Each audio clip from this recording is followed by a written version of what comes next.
episode we saw yesterday, we covered some history. We've already gone over 1770 to 1774, specifically from the Boston Massacre to the convening of the First Continental Congress in Philadelphia. We saw a few wonderful scenes, one where John Adams represents the British soldiers in court and does manage to get them acquitted. They get a not guilty verdict. Yeah. We saw Abigail Adams matching wits with her husband. They speak openly and honestly to one another, mutually supportive. They lift one another up. They give advice to one another, right? This is not a typical relationship of that era. There you go. Women were almost objectified, right? So it's wonderful to see this.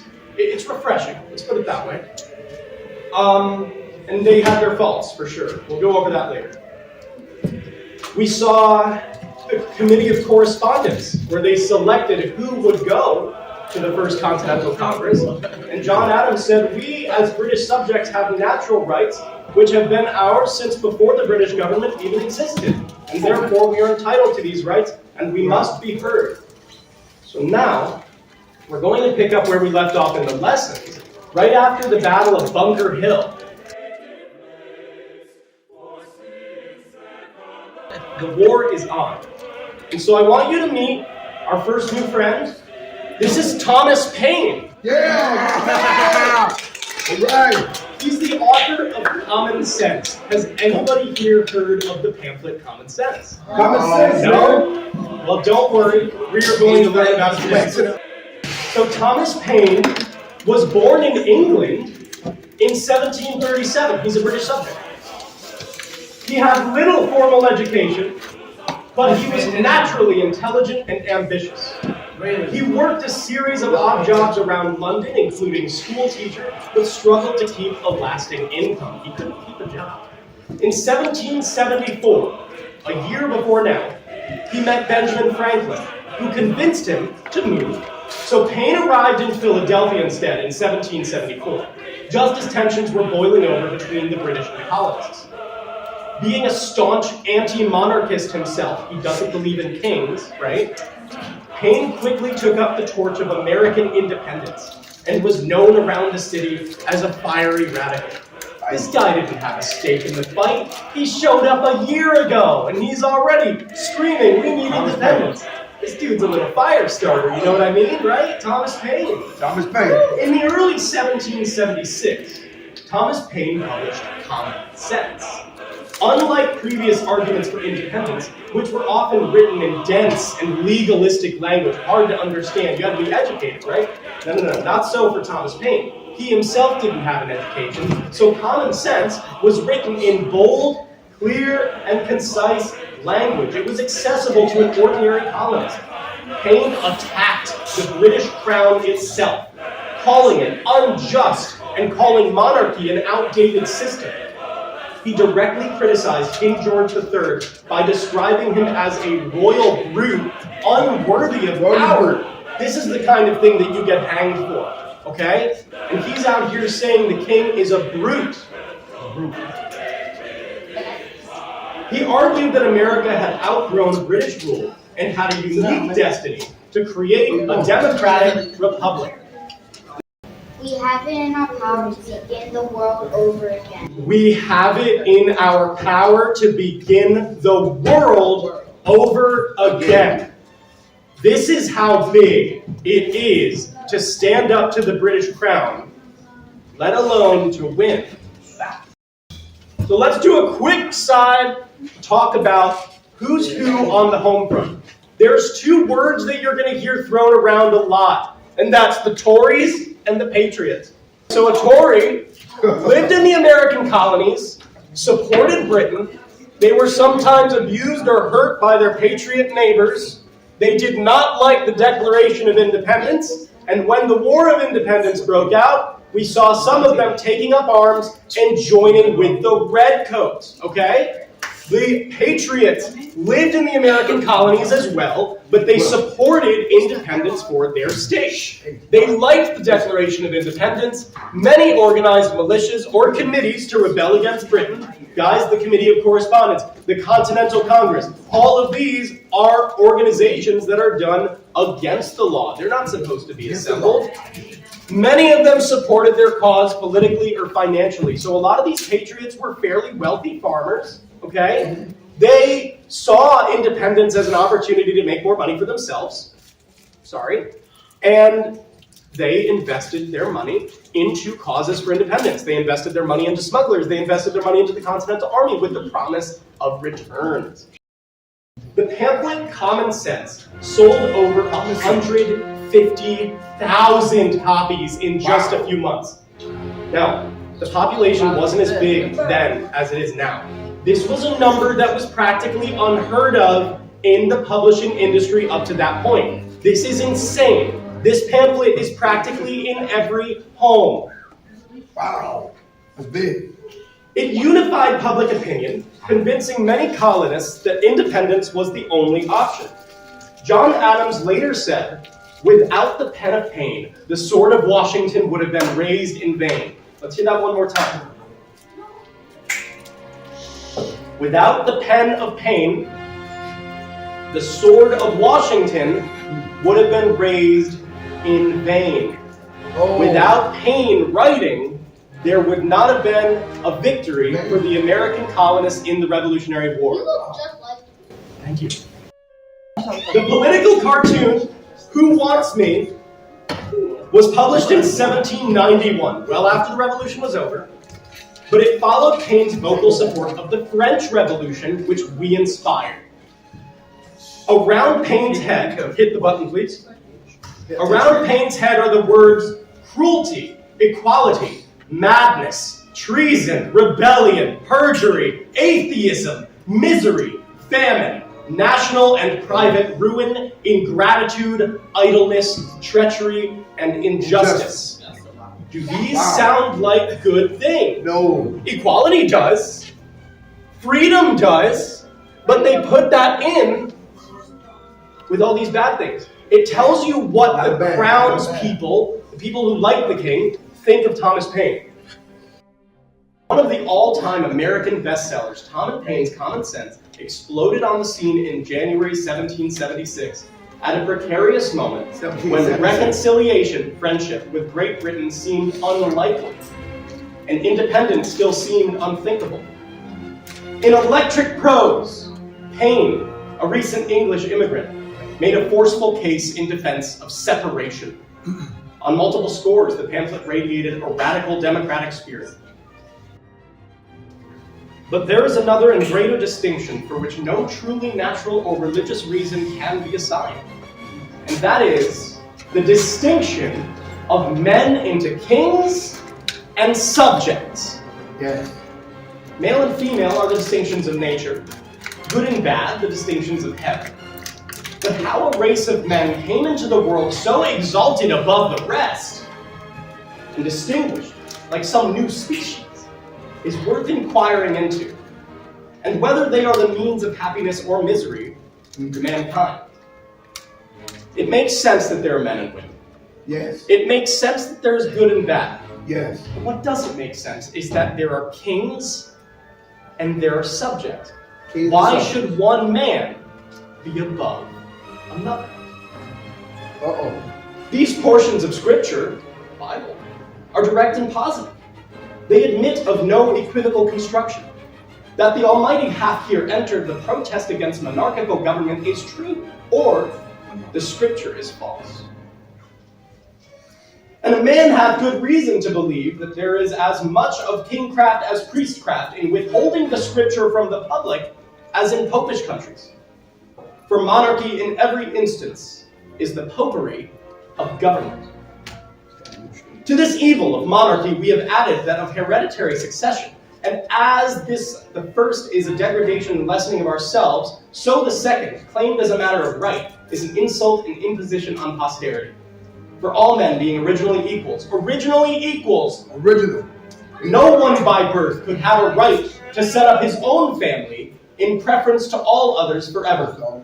And though himself may deserve some decent degree of honors of his contemporaries, yet his descendants might be far too unworthy to inherit them.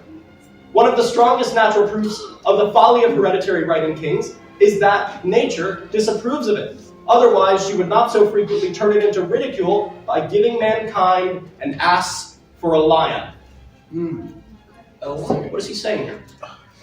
He's saying that you have a king.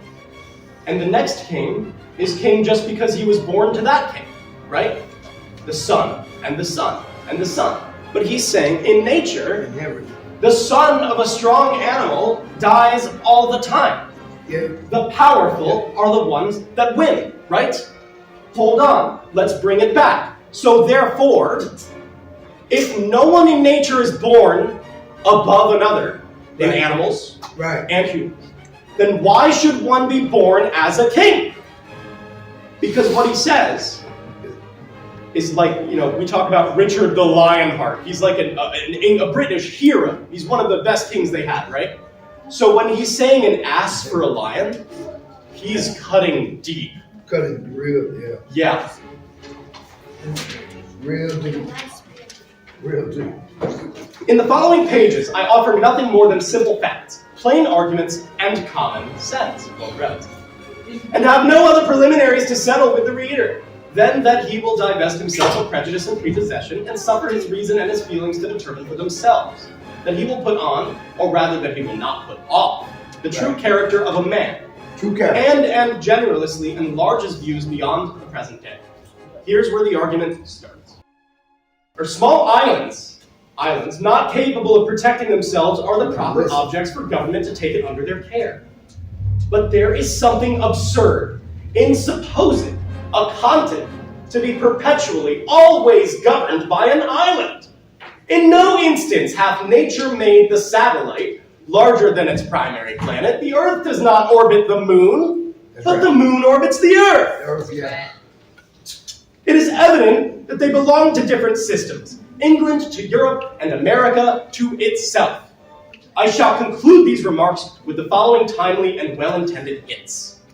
We ought to reflect that there are three different ways by which independence may be effected, happen, and that one of those three will one day or the other be the fate of America. Yes. Simply put, America will be independent. It will happen one of three ways. It will either happen militarily, it will happen by public mob, or it will happen by an act of law. I give them. Raise your hand. How did America secure its independence? Was it A, military, B, a mob, Come on, y'all. or We did C, passing it into law? See, It was not C. Now see. It was A. We Good built job. a military. Look at me. Look at me. I'm wearing a uniform of the Continental Army.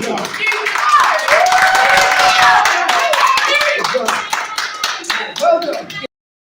Wherefore, instead of gazing at each other with suspicious or doubtful curiosity, let us each hold out our hand to his neighbor in the hearty hand of friendship, and unite in drawing a line which, like an act of oblivion, shall bury in forgetfulness every former dissension. Let the names of Whig and Tory be extinct, and let none other be heard among us than those of a good citizen, an open and resolute friend, All right. and a virtuous supporter of the rights of mankind and of the free and independent states of America. Yes. This was common sense. This was Thomas Paine, and this was what unified Thomas the Paine. public attitude to separate from Great Britain.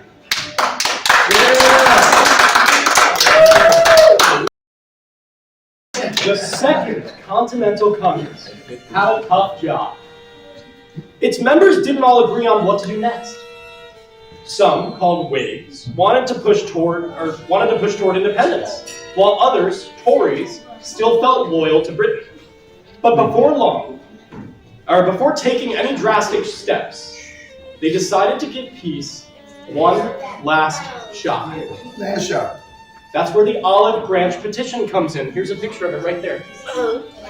The olive branch has long been a symbol of peace, all the way back to ancient Greece. Olive branches are a matter of peace. It's like shaking hands, right? And this letter was exactly that. It was an appeal to King George III to ease tensions. The colonists were not demanding independence yet. Instead, they were asking the king to recognize their rights and to treat them fairly, while they could still remain loyal British subjects. But instead of listening, King George III rejected the petition. He didn't even read it. And he declared the colonists to be in open rebellion against the crown. This pretty much slammed the door on peace and pushed the colonists further down the road to independence. Play it. General Washington still awaits our reply to the problem of re-enlistments. The king's seal. Now, he respectfully suggests that a salary be granted our soldiers commensurate with their sacrifice. But he has no money on hand to pay them. Tents, soap, shoes, and blankets are also greatly wanted. The Army recently took shipment of 50 crates of rifles, all without the flints required to shoot them. The proclamation by King George III. Many of our subjects, misled by a desperate conspiracy of dangerous and ill-designing men, have forgotten the allegiance which they owe to the power that has protected and supported them, and have declared rebellion and traitorously levied war against us. It is the better part of wisdom to put a speedy end to such disorders. We have thought fit to issue our royal proclamation that all our royal officers, both civil and military, are obliged to suppress such rebellion and bring the traitors to justice. When the unhappy and deluded multitude against whom this force shall be directed shall become sensible of their error, I shall be ready to receive the misled with tenderness and mercy. For those who persist in their treason,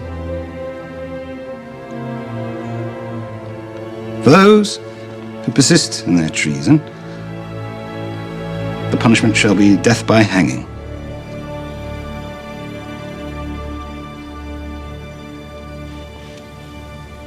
Given in Parliament this 26th day of October in the year 1775. God save the King. God damn the king.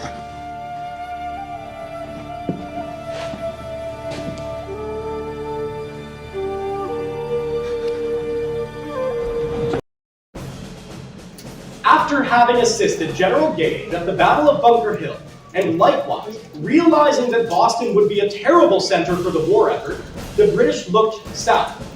Strong loyalist sentiment Tories in the Carolinas promised a better staging ground for British forces and provided a gateway to the southern colonies. Charleston's coastal population offered a strategic base to conduct military operations by land and by sea.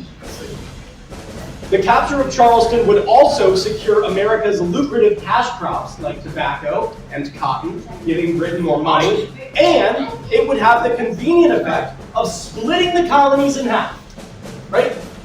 I can't communicate with half of my military, that's going to be a problem. So preoccupied with his invasion of New York, New York. British General Howe sent his second in command, General William Clinton. He was sent to seize Charleston.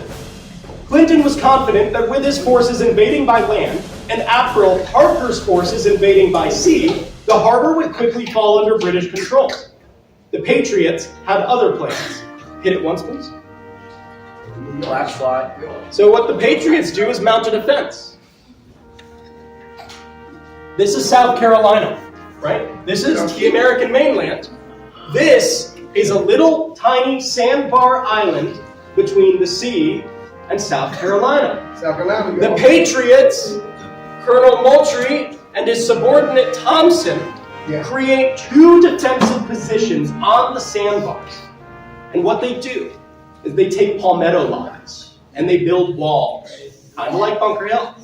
The thing about palmetto logs, palmetto plants in general, is they flex. You understand what I mean when I say they flex? They bend? They bend. So, Okay.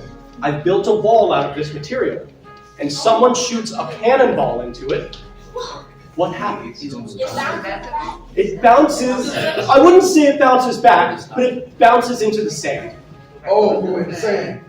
These walls are amazing.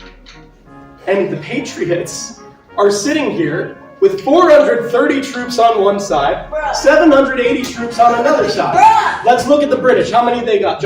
One more. There's Clinton coming from the land and Parker coming from the sea. Clinton has 3,000 troops. Parker has 9 men of war. These are massive battleships. These guys are outnumbered 4, maybe 5 to 1. The weapons that are being shot against them are superior in every way. But the palmetto walls stop the cannons from firing. And it comes to pass that for every 50 shots fired by the British, the Patriots fire 1. What? I want you to imagine that. Someone shot at you 50 times, and in that time, you got to shoot back once. Wow. But the Patriots are accurate. They don't miss.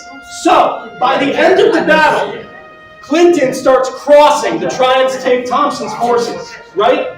And they're crossing through waist-high water, trying to get across. Trying to get across. Thompson loads his cannons with grape shot. It's like a shotgun. And they just start firing and firing and firing until all those men are lying dead in the water or running away.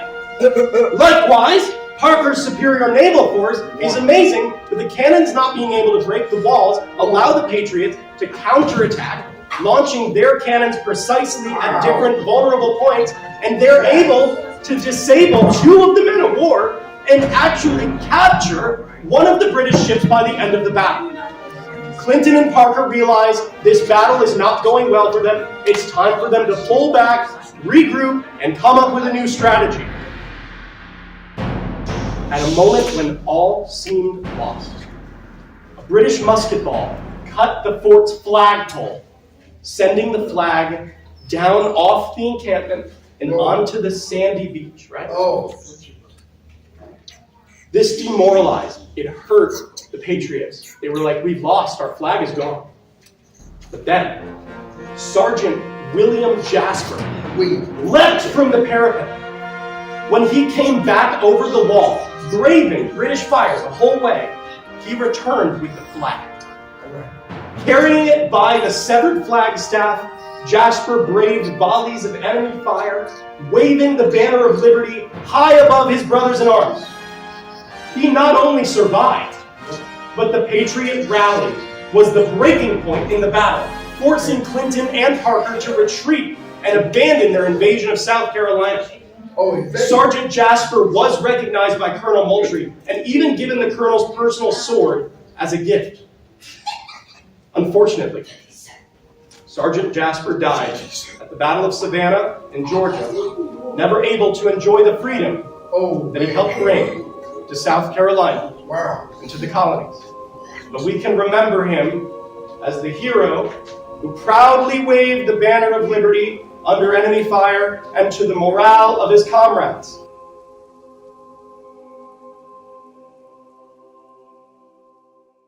My name is Thomas Jefferson, and I, on this date, June 28th, 1776, you have a monumental task before me. You see, the Second Continental Congress and the gentlemen convened have asked me to lead a committee of 5 to draft a Declaration of Independence for these United States of America from Great Britain and from the Crown, King George III. Indeed, I do not think I am writing anything new at all. Many of the arguments which I will pose shall be ancient, or, better yet, From a more recent period, the Enlightenment, I will look to John Locke. I will look to my friend, George Mason. I will look to my compatriots. And I will design the finest document that this nation has and perhaps will ever see. But tonight, I must contemplate what exactly it is I must write to declare our independence from the mother country, Great Britain.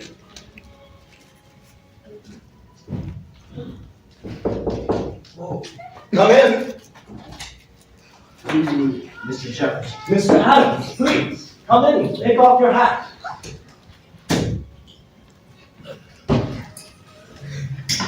Allow me to pour you a drink. Thank you.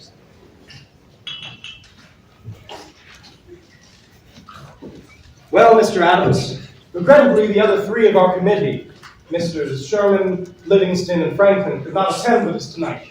But I see no reason for that to delay.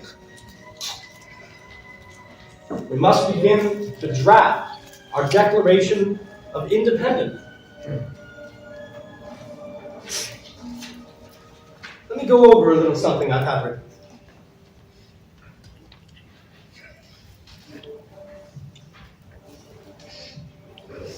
We hold these truths to be sacred and infallible, that all men are created equal, that they are endowed by their Creator with certain unalienable rights. Among these are life, liberty, and the pursuit of happiness.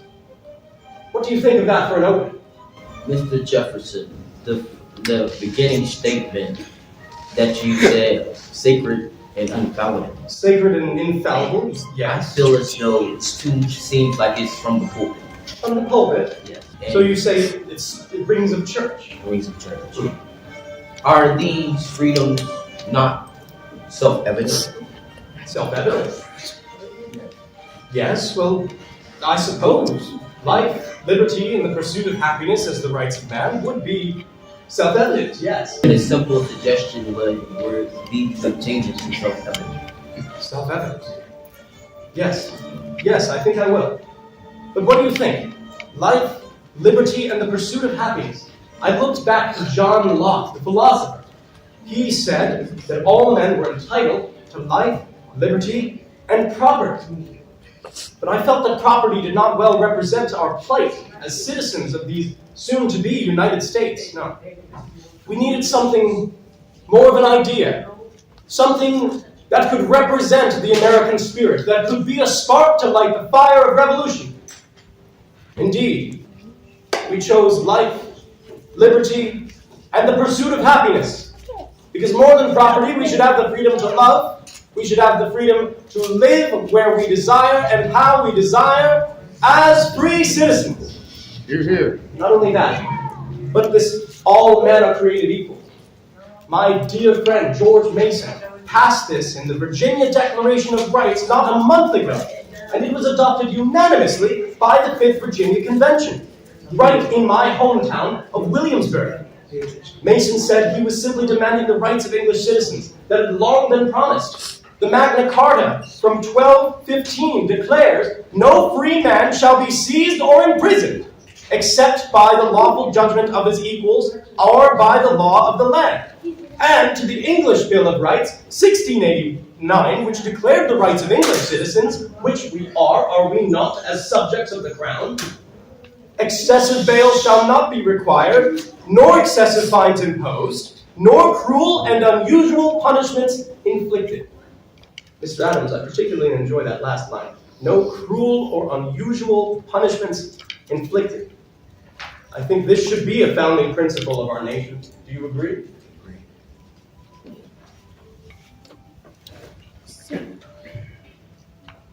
That to secure these rights, governments are instituted among men, deriving their just powers from the consent of the governed. Mr. Adams, I protest the ancien regime, the idea that kings were made to rule and that people were made to serve. If all men are created equal, then there can be no kings over man. And so, Are you contesting the divine right of kings? I certainly am contesting the divine right of kings. God made man as nature, and no animal is above another, nor shall any man be above another, as our friend Thomas Paine wrote in his Common Sense. Then what government is structured? Then the government should be structured by the consent of the governed. They should elect their leaders. They should agree on a common set of rules and a common government to abide by, such that they can be protected in their freedoms by said government. And so, and perhaps, Mr. Adams, we sign our death warrants with this, but whenever any form of government becomes destructive of these ends, it is the right of the people to alter or abolish it. Mr. Adams, the king has deprived us of our rights as English citizens. We must rise up. Our loyalty to the crown has been rejected by the king himself. Independence is our only choice. We must convince the council of this. Just say that. If you in this government and we go against the king, what is to say that the people won't revolt against us, the people that are in government? If we, as a body of governance to replace the king, should become tyrannical and deprive our citizens of their rights as King George has, then our people should have every right to rebel and depose us as we are doing now. So a cycle of rebellion you are existing. Well, from time to time, the tree of liberty must be watered with the blood of tyrants and patriots alike. Mr. Adams, you've given me a great deal to think about. I shall certainly be making this self-evident modification to our articles. I hope that you will defend me when it comes time to present this before committee. Mr. Jefferson, this declaration that you have driven, I must say I could not write better myself. Your penmanship is beyond renown. I thank you, sir. There Every single are word was some- well thought. I believe it. There are some expressions in it that I might not have said myself, but I give you my word. I will debate it on the floor, every single word. And I write alongside you, my brother. But for now, as it happens, I shall have to burn the midnight oil, so I must see you off. Good deal. Good seeing you as well, sir.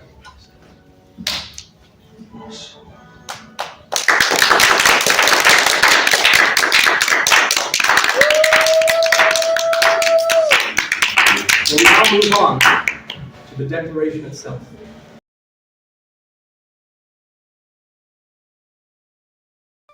In Congress, July 4th, 1776, the unanimous declaration of the 13 United States of America. When in the course of human events it becomes necessary for one people to dissolve the political bands which have connected them with another, and to assume among the powers of the earth the separate and equal station to which the laws of nature and of nature's God entitle them, a decent respect to the opinions of mankind requires that they should declare the causes which impel them to the separation.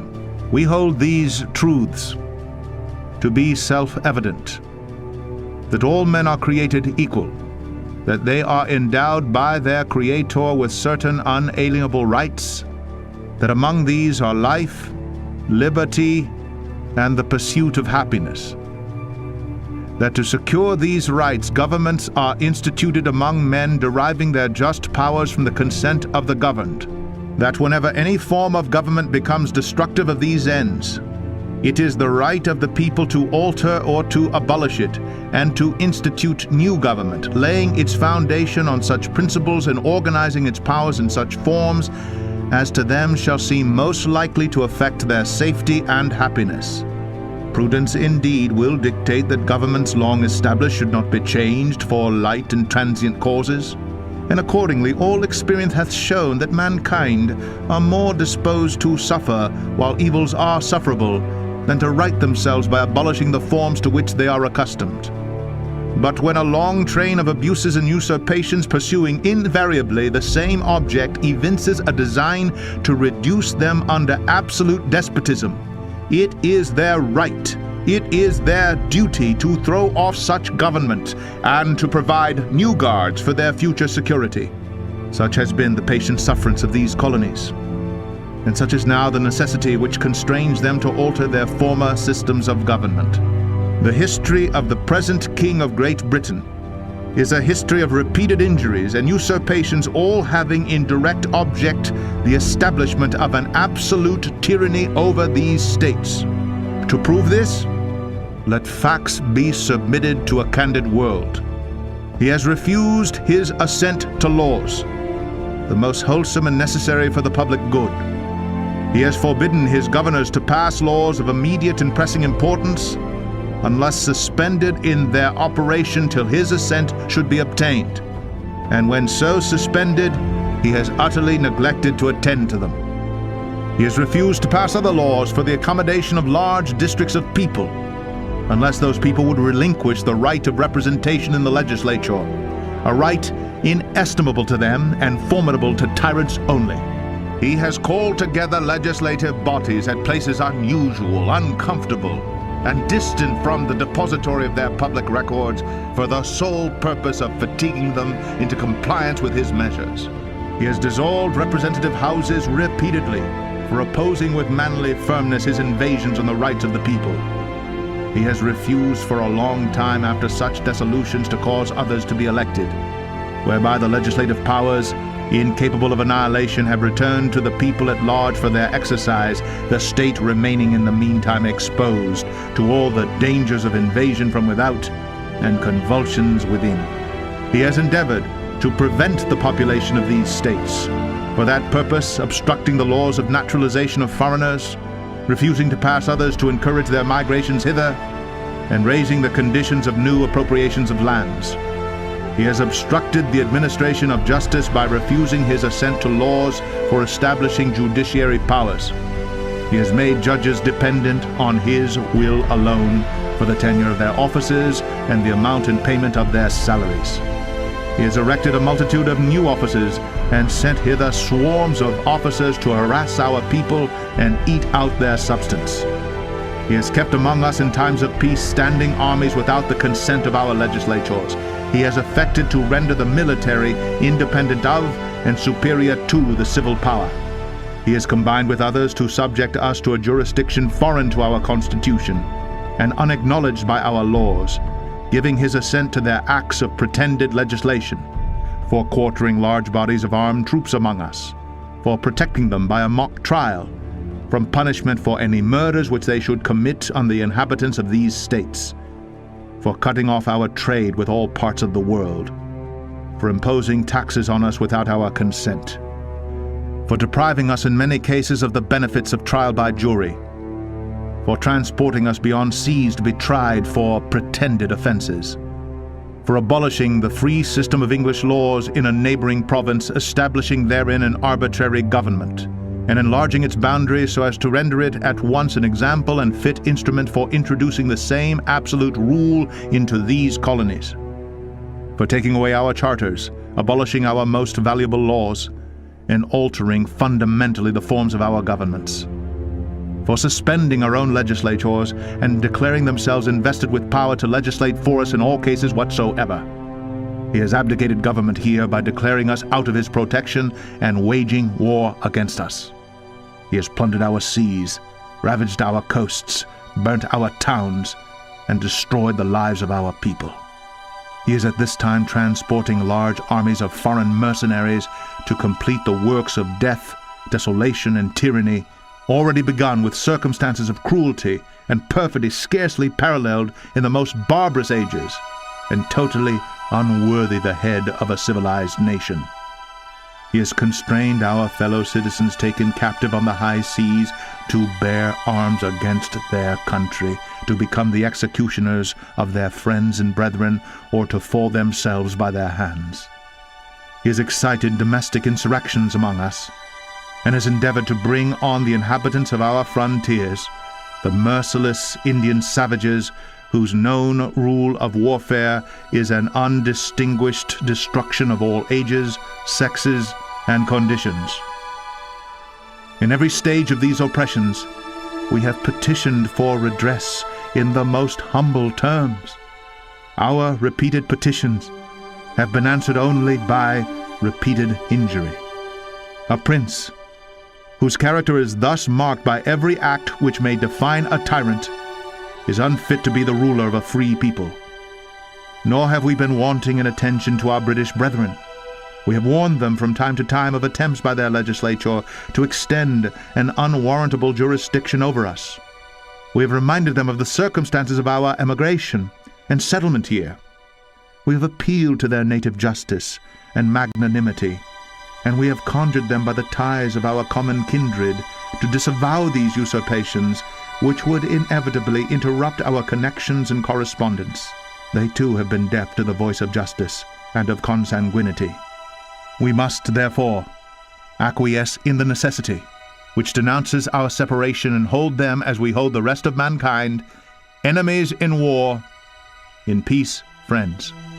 We, therefore, the representatives of the United States of America, in General Congress, assembled, appealing to the Supreme Judge of the world for the rectitude of our intentions, do, in the name and by the authority of the good people of these colonies, solemnly publish and declare that these united colonies are and of right ought to be free and independent states, that they are absolved from all allegiance to the British Crown, and that all political connection between them and the state of Great Britain is and ought to be totally dissolved, and that as free and independent states they have full power to levy war, conclude peace, contract alliances, establish commerce, and to do all other acts and things which independent states may of right do.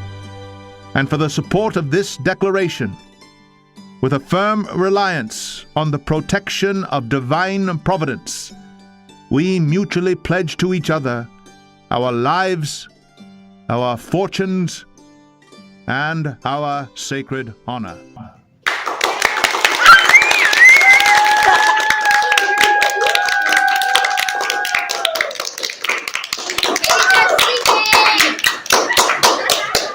First man to sign the Declaration of Independence was named John Hancock. Who's John today? And everybody line up to sign the Declaration of Independence.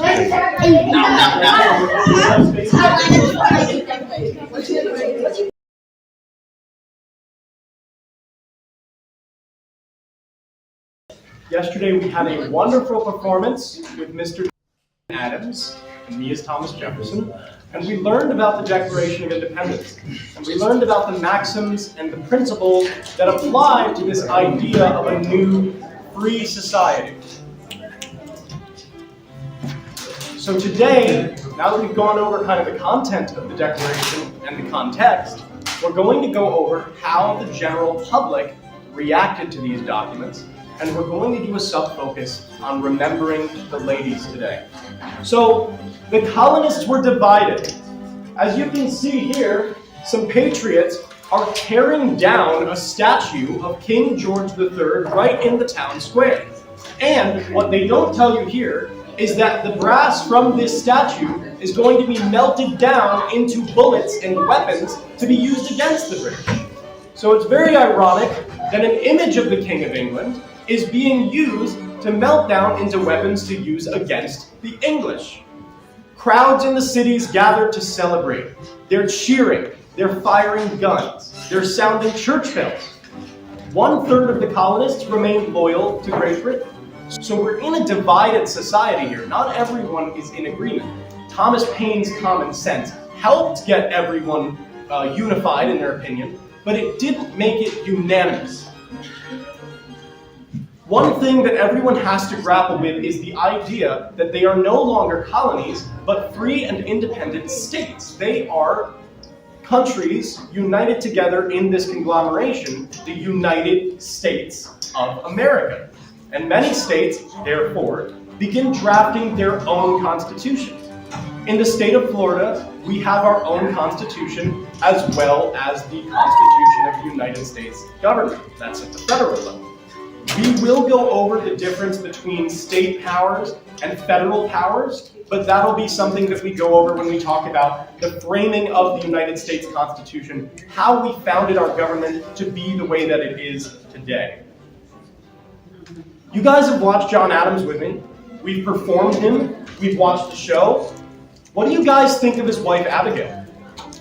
She's a good character. She's a good character, right? And of good character too, might I add. Very supportive. Very supportive. She's also smart, incredibly smart. She's able to talk politics with her husband, John. He welcomes her opinion, and the two of them work together on many ideas on how he's going to present his ideas before Congress. This will be a lifelong dynamic between the two of them. They don't see each other very often due to John's travels, but they love each other. And I encourage you guys in your free time to read the over 1,000 letters that we have saved between John and his wife, Abigail, because it is touching and it also gives us insight into gender roles and dynamics in that day and age, even among progressive people. This is an excerpt from a letter that Abigail wrote to her husband, John, after the Declaration of Independence was drafted. Here's what Abigail had to say. I long to hear that you have declared an independency. And by the way, in the new code of laws, which I suppose it will be necessary for you to make, I desire you would remember the ladies and be more favorable to them than your ancestors. Do not put such unlimited power into the hands of husbands. Remember, all men would be tyrants if they could. If particular care and attention is not paid to the ladies, we are determined to foment a rebellion and will not hold ourselves bound by any laws in which we have no voice or representation. That sounds just like the Declaration, doesn't it? You did not give us representation in Parliament. No taxation without representation. Abigail's saying you've done nothing for the women. Why should we agree, consent of the governed, why should we agree to your new government? You have not remembered the ladies. And one of, in my opinion, the two worst things that John Adams did in his life. The letter he wrote back to his wife was dismissive. He even made fun of her a little bit. It is very sad, and it's out of character for John too, because he did listen to his wife very often. One imagines he was probably concerned about how he would be seen by the other men of the Second Continental Congress, and so he kept his mouth shut. One wonders what might have happened if we had remembered the ladies as far back as the Declaration of Independence and not had to wait until, I believe, the 19th Amendment for women to secure even the right to vote in our United States. Let's move on to the state of not women, but enslaved and free men in the country. It is crucial to understand that at the time of the War for Independence, the institution of slavery was practiced in all 13 colonies. As the public opinion in the colonies moved towards independence, Congress organized the Continental Army. States were expected to supply troops for new army and regiments and were organized and designated by states after independence was declared in 1776. Almost immediately, they questioned whether or not free blacks living in the states could join the Continental Army. In the early phase of the war, they could not. But as fighting continued and men were needed in the ranks, things began to change. In some cases, free blacks who enlisted served side by side with white patriots in the same units. But the army would create segregated or separated units later on. The results of the War for Independence were mixed for African Americans.